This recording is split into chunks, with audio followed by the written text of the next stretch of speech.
ते बघा आठवड्याभरासाठी मी ते मोडाचं कडधान्य करून ठेवलेलं आहे.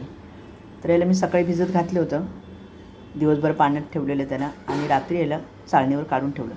आता काही काही लोक याला फडक्यात बांधून ठेवतात, तर त्याची बांधून ठेवण्याची काही गरज नाही.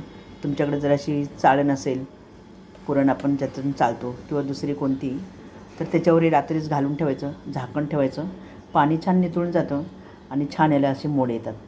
तर याच्यामध्ये बघा तिन्ही प्रकारचे मी वाटाणे घातलेले आहेत, काळा, हिरवा, पांढरा. चणे आहेत, मटकी आहे, मूग आहे, चवळी आहे, अख्खी मसुरी आहे. तर याला छान मोड आलेले आहेत. आता मी याला डब्यात भरून ठेवणार आणि जेव्हा मला हवं असेल तेव्हा थोडंसं काढायचं. तुम्हाला काही कालवण करायचं असेल, भाजी करायची असेल, तर झटपट तयार असेल ना, तर पटकन सकाळी टिफिनसाठी भाजी किंवा दुपारी काय कालवण करायचं असेल तर ते पटकन होतं. तर तुम्ही असं कडधान्य तयार करून ठेवता की नाही, कमेंटमध्ये नक्की सांगा.